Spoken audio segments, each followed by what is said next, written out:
mer av det. Litt sånn hånlig latter. Bra.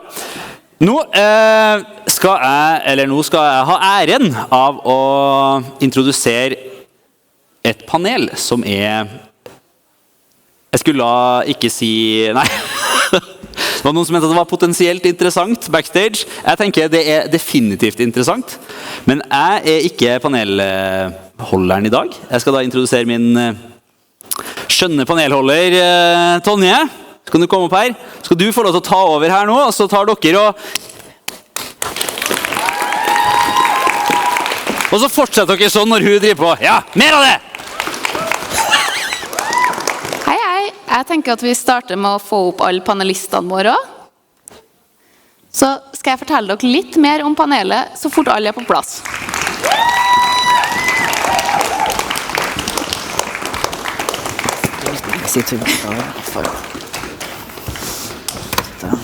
I popped a balloon. Så det panelet her skal da handle om cosplay og kjønn.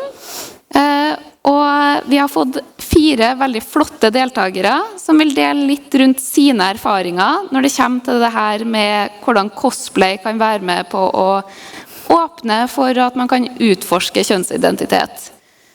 Og da har vi her Robin, som også er kjent som Therese Cosplay. Og så har vi fra Super Gay Production, Corey og Jesse. Og vi har Rin, som også er kjent som Rin Beastie.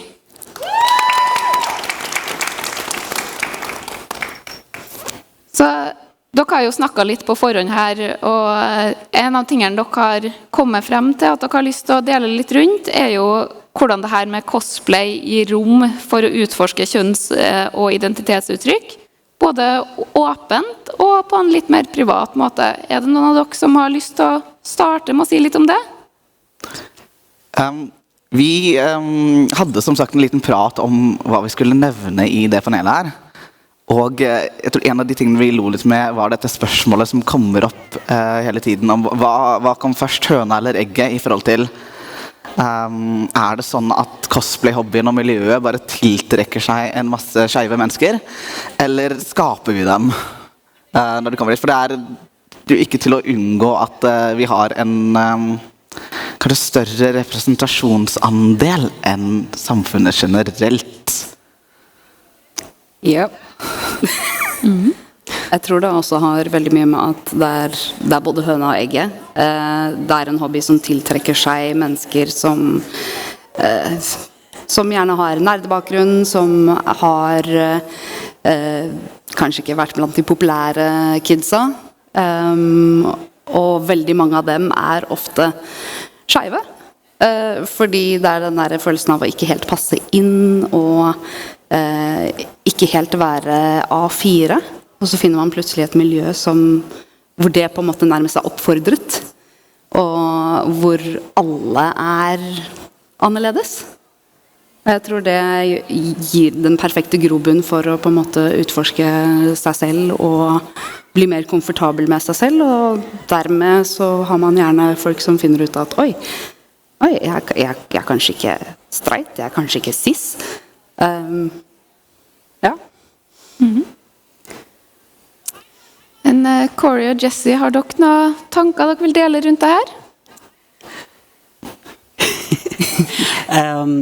För min del så har det varit att jag har ju alltid varit en nördet person, och som Rin snackade om, det är väldigt mycket det här med att du är nörd, du är lite utanför och passar aldrig in någonstans, och så finner du community någonstans, och det har i stor grad för min del varit cosplay, och det har gjort att jag har börjat följa mig mer komfortabel och vara mig själv. Och jag tror det hjälper väldigt många andra år inom för cosplaymiljö och kunna finna en miljö som är öppen och accepterande för allt möjligt rart. Du kan vara väldigt jävligt rar och allting är grejt lall. Helt fra jeg var ganske liten av, så har jeg jo likt det som på barneskolen kalles karneval. Og senere så ble jo det til cosplay. Og det har alltid vært det var alltid den artigste dagen i året når det var karneval på skolen. For da kunne man kle seg ut og ja, da leve som noen andre. Og det som senere da kom i cosplay var kanskje at man begynte å eksperimentere litt med et uttrykk eller et kostyme, eller noe man kanskje potensielt kunne tenke seg å være da.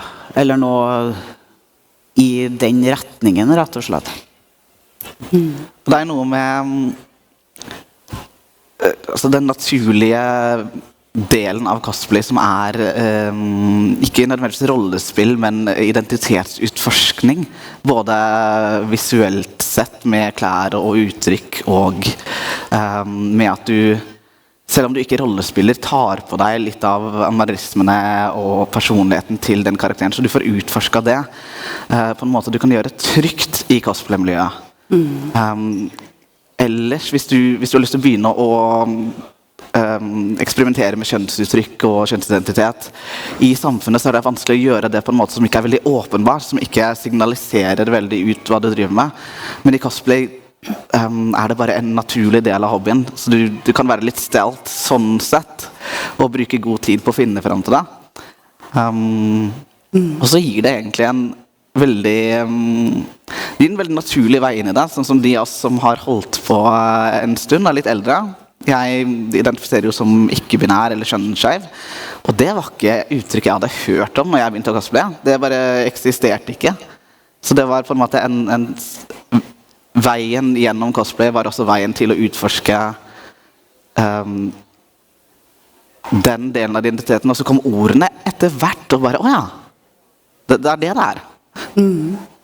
Jeg tror også cosplay har veldig, veldig mye til felles med drag.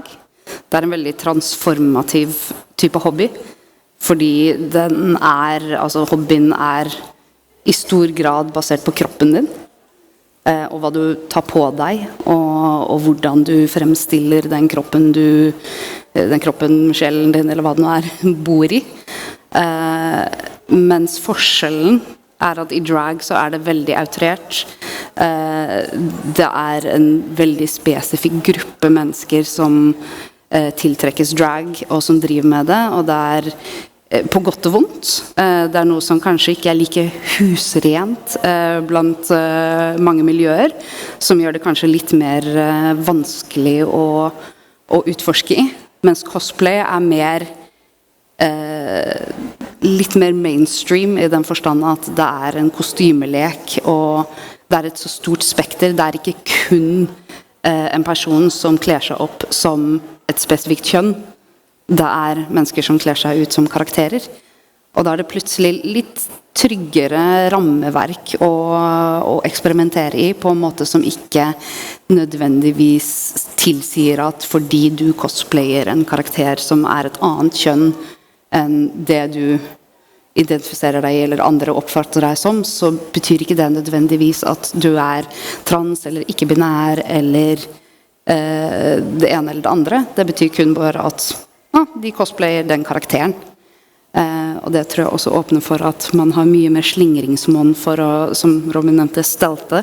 For de som ikke er kjent med uttrykket stealth, så handler det om å på en måte kunne gå litt under radaren, og ikke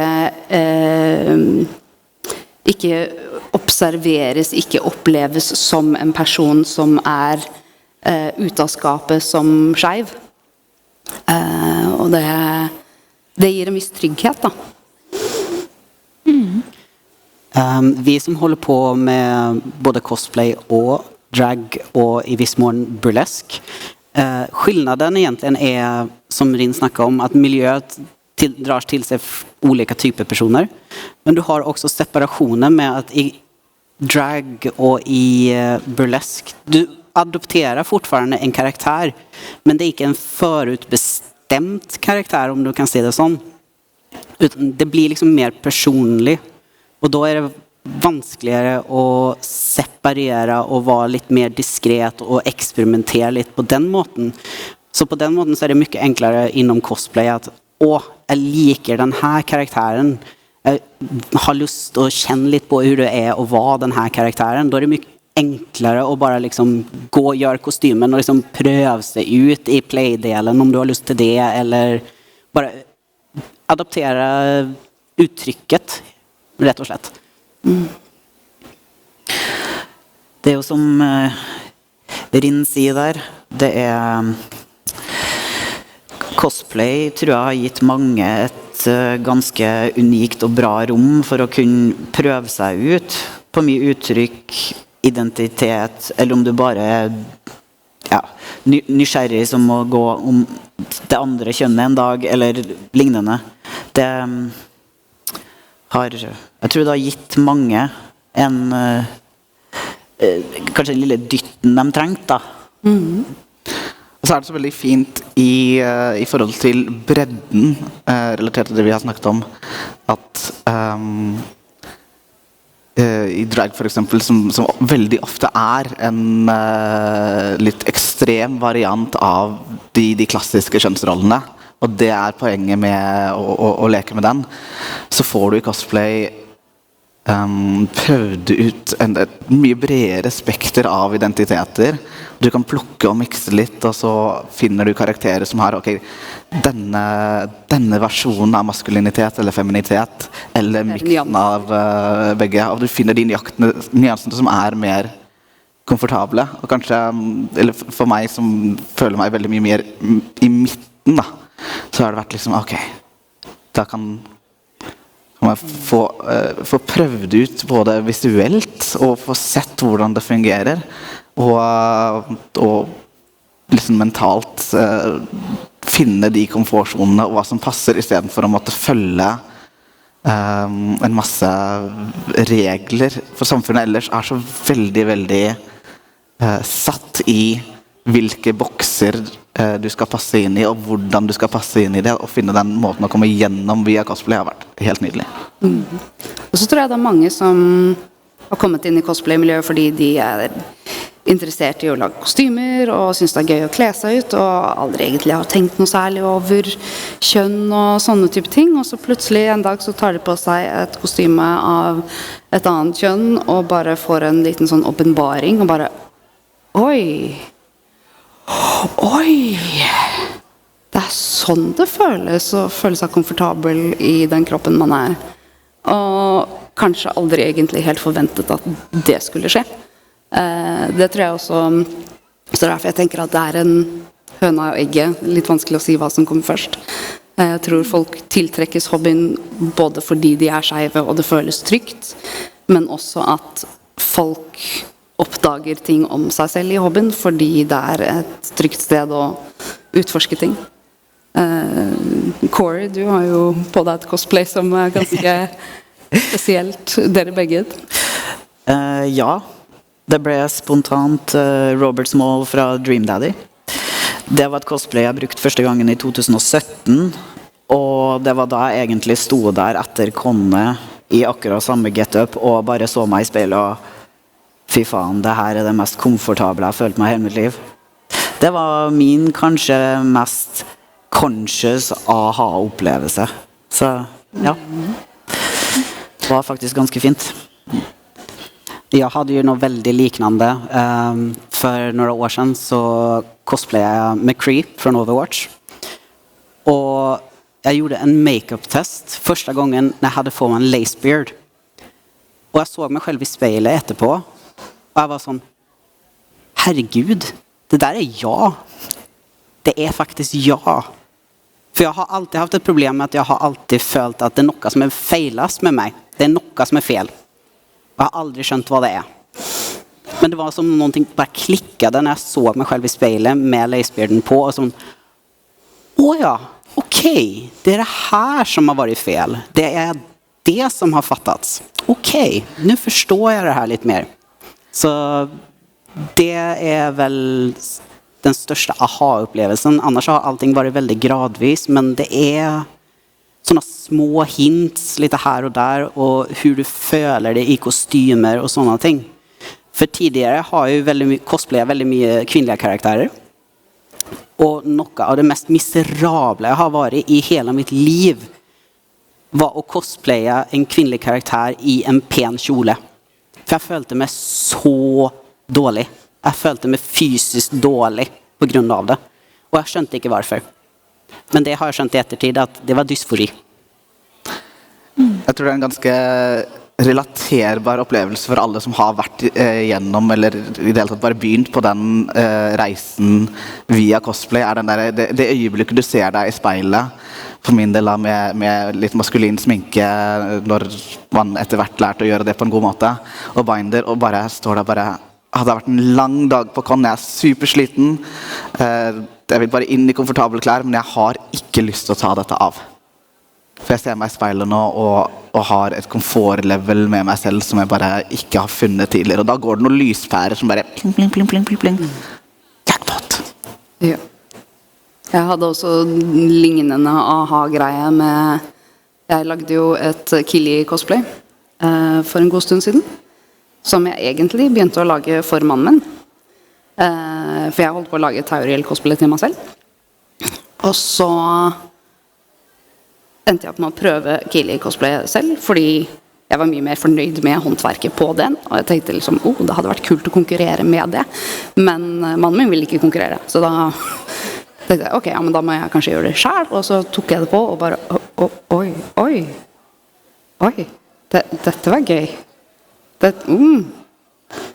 Og etter å ha liksom vokst opp med en følelse av at jeg har ikke følt meg liksom komfortabel med å alltid ha et kvinnelig uttrykk eller et jentete uttrykk, og noen ganger så har jeg vært veldig komfortabel med det, sånn som i dag så er jeg veldig komfortabel med det, men det har alltid vært veldig flytende, og da jeg var ung så var det ikke noe terminologi for å forklare den følelsen eller den formen for kjønnsuttrykk, det eksisterte ikke, og så kommer man da inn i et miljø hvor det stadig blir mer og mer kunnskap om det, og plutselig innser man at det er et begrep for det jeg har følt på helt siden jeg var barn, og helst ville gå i gutteklær i noen anledninger, og andre ganger ville helst ha på meg prinsessekjole.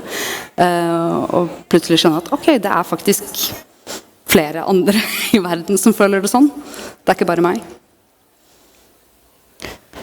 Og så har det jo flaks også i det miljøet her, at det er mye kunnskap å hente, tenker jeg.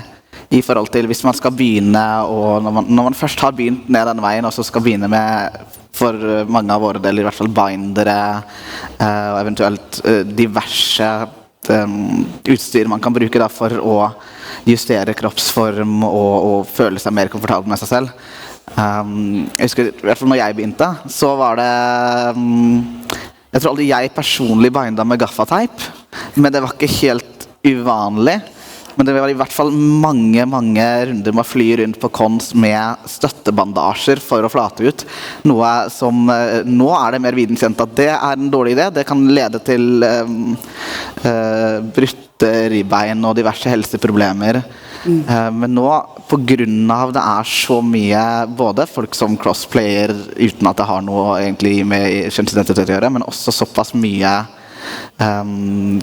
skeive og transpersoner i miljøet, at vi har mye kompetanse. Så når du kommer inn og begynner på den veien, så har du med en gang folk som ikke bare støtter deg mentalt og er der for deg og kan guide deg gjennom det, men også kan bare vise deg at her er hvordan du gjør det trygt, så du ikke ødelegger kroppen din på veien. Det er også noe jeg føler på. Jeg husker også at jeg har nok brukt gaffa på et tidspunkt, før jeg lærte om at det er faktisk noe som heter en binder, som gjør at du kan flate ut visse ting på en mye tryggere måte. Jeg lærte den harde veien med å bruke ikke ordentlige bindere, fordi jeg hadde på meg Kili-cosplay og kjørte bil. Og den binderen som jeg hadde mekket selv, veldig dårlig. Den var alt for trang, og midt på motorveien så måtte jeg plutselig nyse. Og da jeg prøvde å unngå det, så var det som om noe sa litt sånn snap. Og jeg fikk et skikkelig vondt ribbein. Og det tok noen måneder. Så det å faktisk ha kunnskapen der nå, at man kan komme i et miljø hvor det finnes folk som kan hjelpe deg, og som er mer enn villig til å dele kunnskap om alle mulige slags verktøy man kan bruke, om det at man ønsker å oppfattes mer feminint, og kanskje finne gode parykker som passer til ansiktsformen sin, og få tips om hvor man kan kjøpe klær som kanskje litt andre størrelser enn cis-kvinner bruker, og sko og sånt. At man kan få tips om hvordan man kan binde trygt, og få tak i accessories, for å si det sånn, som kjønnsbekreftende i varierende grader, uten å liksom måtte få en questionable internet search-historikk. Det tenker jeg det gjør også at det føles velkomment å være i et sånt miljø, og kunne få lov til å prøve seg fram før man liksom går ut og sier noe til offentligheten, eller kommer ut av skapet for familien og venner. Jeg har et spørsmål til dere, for vi har jo vært litt inn på det, men vi har fokusert veldig mye på den visuelle delen av det å kunne bruke cosplay. Hvordan har play-delen virket inn for deres del? Den har vært veldig viktig for min del å finne ut av ting. For som jeg snakket om etter McCree, så var det liksom sånn, men jeg kan jo ikke være trans, for jeg jo på en måte feminin. Jeg har alltid vært the mom-friend i gruppen. Jeg alltid den som, har du drukket, har du spist, har du tatt hand om deg selv, har du sovet nok? Jeg alltid den, så jeg har alltid vært liksom the nurturing, og det har alltid vært liksom, jeg så kvinnelig i den forstand, og så videre. Og det har vært litt vanskelig å få det til å gå ihop i forholdene til min personlighet og det som maskulint ute i samfunnet. Og det som har hjulpet veldig at jeg har cosplay-karakterer, blant annet Percy, som Robin i dag. Der gikk det opp en liten lightbulb for meg, for Percy han badass, han hard, og han oresonlig når det kommer til ting, og vengeful. Men han elsker også sin fru veldig høyt.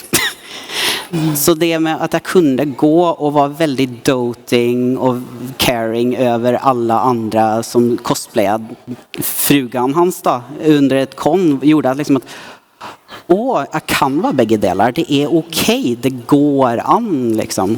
Så det liksom det her med at du kan cosplaya karaktärer och levde in i dem och få føle på hur olika varianter av maskulinitet och feminitet fungerar i olika dynamiker och sådana ting. Och man lär sig väldigt mycket om sig själv i tillägg när man gör det då. Det det jag har upptäckt i alla fall. Hva tenker du? Hvordan har det påvirket deg?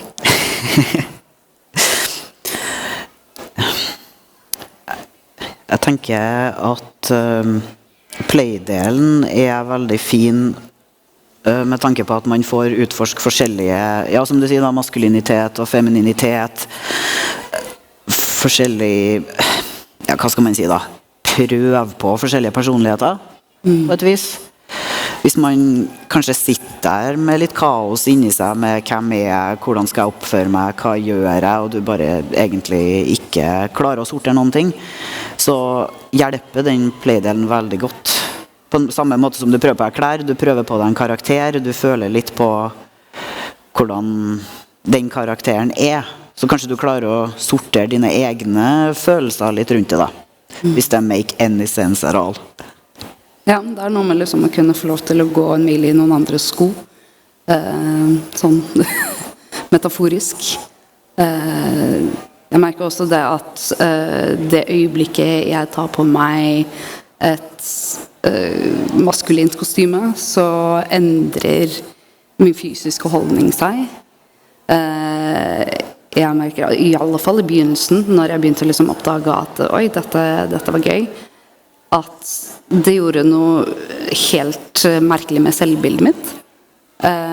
Plutselig så følte jeg meg mye mer selvsikker og ja, de sier, altså drag queens sier at det øyeblikket en mann tar på seg drag, så skjer det noe i hjernen, og plutselig så kommer det frem en personlighet som man kanskje ikke engang visste eksisterte der. Og det tror jeg også er ganske riktig med cosplay, at når man tar på seg kostyme for en spesifikt karakter, som kanskje er veldig annerledes enn deg selv, at plutselig så kommer det frem en del av deg selv som er mye likere den karakteren, og som du kanskje ikke forventet eksisterte i deg. At plutselig, hvis man er kanskje litt sånn introvert og litt genert og sånn, men cosplayer en veldig ekstrovert, sosial karakter, så plutselig så begynner man å føle på at oi, det er litt lettere å ta kontakt med folk, det er litt lettere å snakke med folk og være litt mer utadvendt, fordi man kan gjøre det liksom under the guise of et cosplay, at ja, men jeg spiller bare en karakter. Og det tror jeg også gjør at man underbevisst får øvd seg selv opp i disse egenskapene som kanskje har vært bortgjemt i seg selv, da. At man får øvd litt, eller trent litt de musklene som man ellers ikke bruker når man bare er seg selv, fordi da kan man gjøre det som en karakter. Veldig morsomt å observere dette fra utsiden også, for jeg har jo sett Rin skjermere i senk en hel bar med bare et skjegg og selvsikkerhet, og det er en fantastisk opplevelse. Men jeg tror det er også noe som strekker seg til og med utenfor dette med kjønn, dette med at vi fra et litt mer psykologisk perspektiv så er mennesker veldig dårlig på, eller hjernene våre er veldig dårlig på å skille mellom når vi later som og når ting er på ekte, i forhold til den psykologiske funksjonen noe har. Så den der fake it till you make it greia fungerer veldig mye. Jeg har brukt den bare til å generelt bli mer selvsikker. Hvis det har vært situasjoner jeg har vært usikker sosialt i, eller prøvd å liksom bli mer komfortabel i sosiale situasjoner utenfor konst, så bare, ok. Men jeg skal bare huske den følelsen jeg hadde når jeg cosplayet denne karakteren som bare er supersjarmerende og superselvsikker, og bare kjører på med den. Og bare ta en liten bit av, om ikke den personligheten, så bare den tankesettet som ligger bak der, og ta det med. Og det tror jeg absolutt fungerer i en kjønnssituasjon også, at du tar den, ok, den maskuliniteten som jeg er komfortabel med å portraye når jeg har på meg binder, når jeg har på meg sminke og full get-up og skjegg og whatever, hvis jeg bare husker på den og tar den med meg ut i hverdagen, så det er i hvert fall et grunnlag man kan gå videre med i forhold til å komme inn i det og ikke ha den opplevelsen, skulle begynne å gjøre den eksperimenteringsrunda helt fra starten av uten å vite, okay, men hvor i all verden, hvordan går jeg fram? Hva er steg 1, steg 2, steg 3 i how to gender? Føler du også på det, Corey, at det har forandret deg som person? Grunndelen av meg er nok der, men det har alltid vært litt godt å kjenne på at man kan skru opp, hva skal man si da, styrken, termostaten litt grann. Overdrive litt for å kjenne på det. Jeg har jo kanskje cosplayet en del karakterer som er litt mer røff og litt mer, ja, hva skal man kalle det, litt mer casual, breie seg ut litt. For det er noe jeg selv har trengt i mitt eget liv. Ta litt mer plass, være litt mer der, stå litt mer opp for meg selv, sånne ting. Så det har jo hjulpet meg personlig da, å kunne øve litt på det da, kan du si, i cosplay, rett og slett. Du får jo på en måte øve i en mer, jeg vet ikke om jeg skal kalle det respektfull eller forgiving eller hur man skal vinkla det, men det er en mer safe space å øve på å kunne ta plass og kunne være seg selv og få være litt mer flamboyant og out there om det er det du trenger, eller bare liksom få finne et mittenläge om det er det du trenger.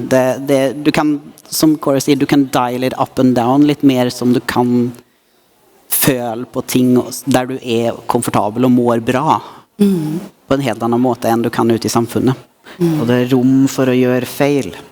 Ikke minst. Det tror jeg er veldig viktig. Det er rom for å jeg vil ikke kalle det å dumme seg ut, men mer prøve det, kjenne at det kanskje ikke føltes riktig, og så gå tilbake og prøve noe annet. Det tror jeg er ganske hjelpsomt. Ja. Og det er også noe vi pratet litt om når vi snakket om temaer for dette panelet, at den reisen, da, for å bruke den metaforen, som hele den kjønnsoppdagelsen er for det første blir du aldri ferdig med den. Det er ingen, her er destinasjonen, her er boksen, nå er jeg ferdig, nå har ikke jeg noe mer å utforske eller utvikle meg på. For det første, og for det andre er det sjelden det er en enveis rett frem A til B-tur.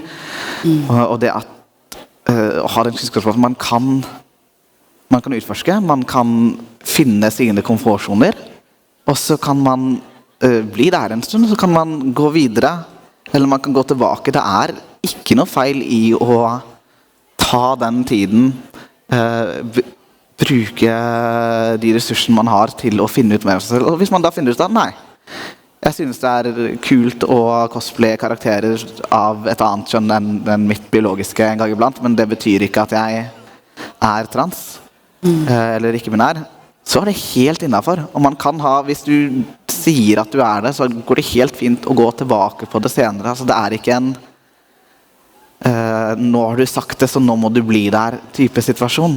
Det tror jeg også vårt miljø er litt mer akseptable for da, enn kanskje samfunnet generelt. At her får du lov til å hoppe litt fram og tilbake og bruke den tiden du trenger på å finne ut av ting. Og så tror jeg det er jo egentlig ikke det vi har snakket så veldig mye om, men jeg tror også det er veldig mange andre som er cis, som har følt på det at de plutselig er mer komfortable med kjønnet sitt som cis-person etter å ha begynt med cosplay, at plutselig så føler man seg litt mer hjemme i kroppen sin, at man føler at man finner ut av måter man kan kle seg og altså være på som gjør at man føler seg komfortabel med det kjønnet man ble tildelt ved fødselen, og føler at ja, dette er riktig. Jeg kjenner også folk som har prøvd å cosplaye et annet kjønn og følt at liksom, nei, det var en dysforisk opplevelse for meg, men var også litt ok, for da fikk jeg bekreftet at jeg er det kjønnet som jeg alltid har trodd jeg har vært, og det også har vært liksom for dem en betryggende opplevelse da, å få det bekreftet. Du kan jo ha en kjønnsreise innenfor cosplay-miljøet uten at det nødvendigvis betyr at du finner ut at du er trans eller ikke-binær eller noe. Det kan bare være at hei, nå fant jeg en versjon av femininitet eller maskulinitet som jeg er mer komfortabel med enn den jeg kanskje har vokst opp med og trodde at dette var det jeg måtte oppnå. Men kanskje, ok, når jeg cosplayer så mange badass damer at liksom, ok, jeg kan ha den versjonen av femininitet og være komfortabel der, og det er like mye en reise som det transpersoner og ikke-binære er på i sin egen rett. Ikke sant?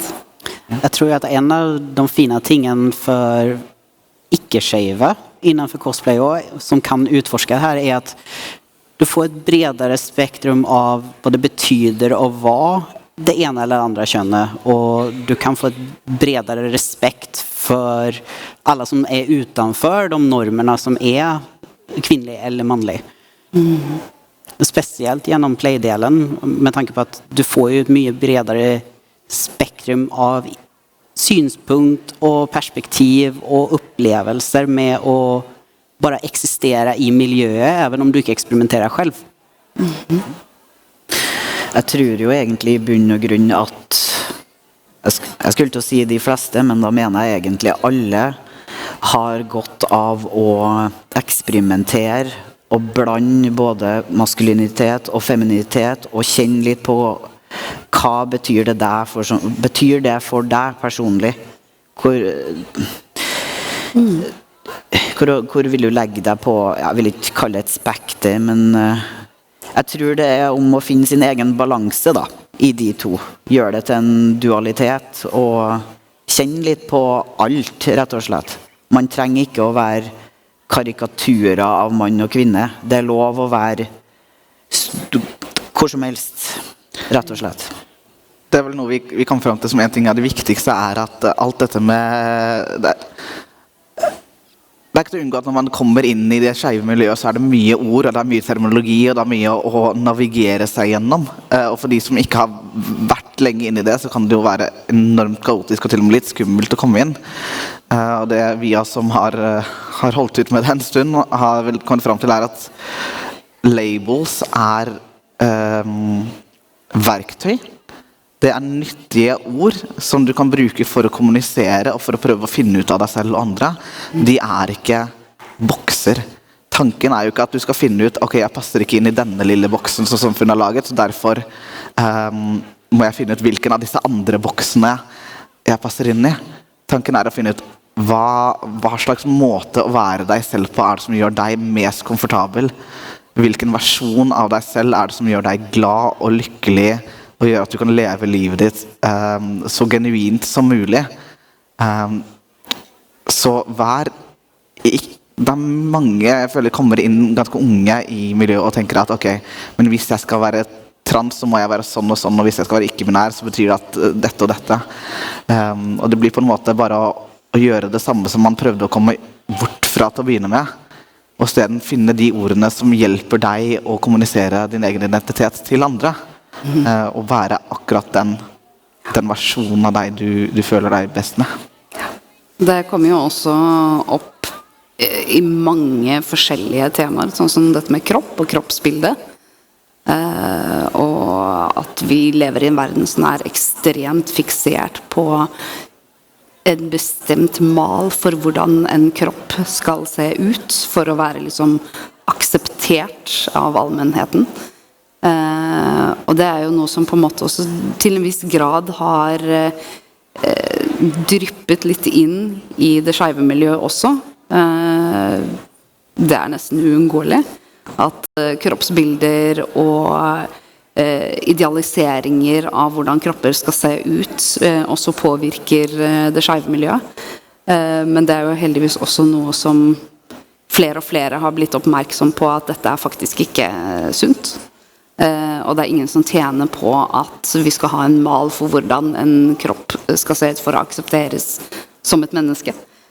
Vi kommer i alle former og fasonger, og det gjelder også transmenn og transkvinner og ikke-binære. Det er ikke noen mal for hvordan man må se ut for å kunne være et kjønn. Akkurat som at en stor kvinne er ikke noe mindre kvinne fordi hun har mye kropp. Eller en liten kvinne er ikke noe mindre kvinne fordi hun har en liten kropp. Og det samme med menn også. Men det tror jeg også er litt sånn der som har kommet litt med at man blir veldig fiksert på at man må oppfylle kravene samfunnet setter for disse kjønnsrollene for å bli akseptert i storsamfunnet. Men det er noe vi kan slippe litt unna i cosplay, fordi her er det regelen at alle kan cosplaye det de vil, uansett kropp, uansett kjønn, uansett alder, hudfarge, whatnot. Du kan cosplaye hvem du vil, og sannsynligheten for at noen stopper deg og sier «Oi, så fin du er, og jeg elsker den karakteren», er veldig stor, uansett hvordan kroppen din er.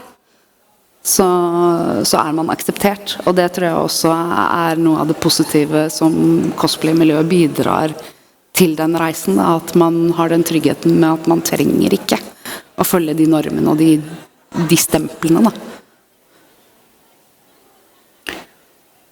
Cosplay har egentlig den åpenheten som jeg tror resten av samfunnet kunne ha adoptert litt, rett og slett.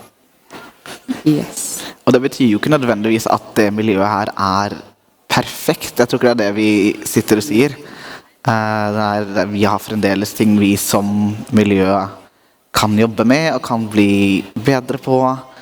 Men at det er litt større takhøyde her, er nok ikke feil å si. At det går an til å til å komme inn, og du trenger i utgangspunktet ikke bekymre deg for hvordan du blir møtt. Og det burde vært så naturlig overalt, og likevel så det en så sjeldenhet når det kommer til disse tingene. Det har jo vært, spesielt i de siste årene, har det vært en enorm debatt om det i samfunnet, og det kanskje en god ting. Det betyr at det normaliseres sakte men sikkert, men det å ha et sted, et fysisk sted også. De fleste arenaer man kan være såpass synlig skeiv på, enten på barer og puber og utesteder, eller så det på internett. Og det å ha et, spesielt for unge skeive, et sted man kan komme inn og bare vite at her, i hvert fall, trenger jeg ikke bekymre meg. Ja, og hvor det ikke en aldersgrense på grunn av alkoholservering. Nå har dere jo vært veldig greie og delt veldig mye tanker og opplevelser som dere har hatt. Men jeg lurer på om hvis hver enkelt av dere skulle ha gitt ett tips til en yngre versjon av dere selv, hva ville det ha vært?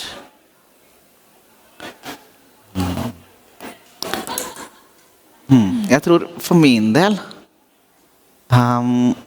det tok meg veldig lang tid å finne ut av dette her. Det har noe med det jeg nevnte om at disse ordene, om de fantes, hadde i hvert fall ikke jeg hørt om det når jeg var yngre. Og det veldig mye jeg har sett tilbake på og tenkt at hvis jeg bare hadde visst mer, hvis denne samtalen her hadde vært hadde eksistert i det offentlige rom når jeg var yngre, så hadde jeg slippet unna en god del stress og kanskje funnet ut av ting litt tidligere og ikke ventet til jeg var jeg begynte å ta testosteron i september i fjor, så nesten et år siden. Dette første gang jeg snakker på scenen og ikke hater å høre stemmen min tilbake fra monitoren. Så men jeg var også der til å begynne med når disse samtalene begynte. En av grunnene til at det tok meg lang tid å finne ut av det var at jeg var veldig på den der men jeg egentlig skeiv nok? Jeg egentlig trans nok til å få lov til å være med i denne samtalen? Bare fordi jeg ikke helt 100% og ikke visste det helt fra starten av. Så det tok lang tid før jeg torde å gå inn i det miljøet og ta del i samtalen, fordi jeg trodde ikke jeg var nok. Så hvis jeg kunne gå tilbake og snakke med tidligere meg, så tror jeg det hadde vært det at det ikke noe ting som heter nok. Hvis du føler at dette et miljø der du hører til, så det alt som trengs, og hvis du vil ha en plass der, så den plassen der. Og du trenger ikke være redd for ditt eget miljø, og hvis du møter på folk som veldig strenge på dette med labels, og bare nei, du kan bare kalle deg trans eller ikke-binær hvis du passer inn i akkurat disse kategoriene, så det deres problem. Og bare vite at så lenge du selv vil ha den plassen og føler at det riktig plass for deg, så den plassen der for deg, og du vil bli ønsket velkommen.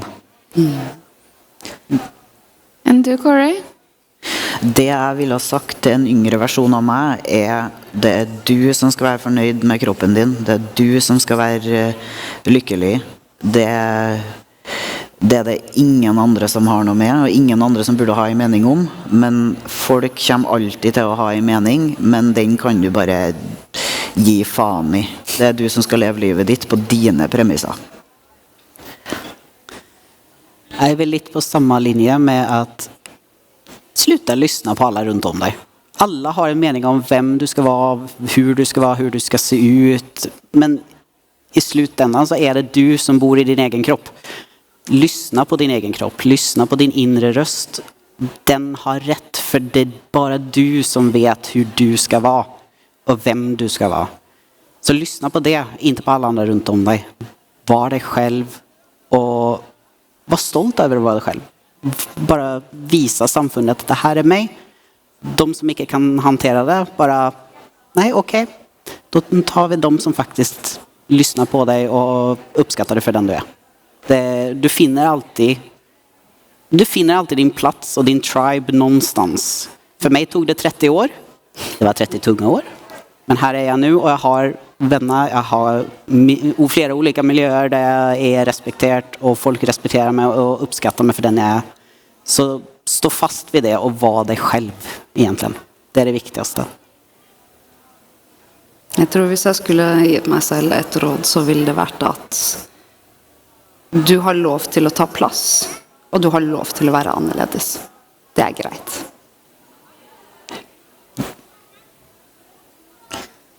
Tusen takk for alt dere har delt. Nå har vi ikke så veldig mye mer tid, så jeg tenkte jeg skulle gi dere en siste mulighet hvis det er noe dere har lyst til å ta opp før vi avrunder. Jeg tror vi har touchet inn på de aller fleste punktene som vi pratet om. I grunn. Jeg tror det. Tror vi kom oss gjennom det meste vi ville si. Ja. Jo, jeg har en ting. Hvis dere sitter der i salen, og det er noen der ute som føler at oi, dette er jeg nysgjerrig på. Dette kunne jeg kanskje tenkt noen å prate med, eller spørre om hvor jeg kan finne informasjon om sånn, så er det bare å ta kontakt. Vi er på sosiale medier og svarer mer enn gjerne på spørsmål. Ja, men da sier jeg tusen takk til panelistene våre. Tusen takk for alt dere har delt. Og tusen takk for at dere er villige til å ta imot spørsmål i ettertid også, hvis det er noen som har behov for det. Da synes jeg de skal få en stor applaus.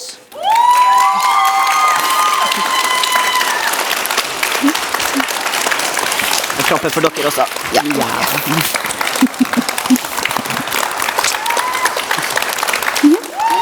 Takk for oss. Takk for oss.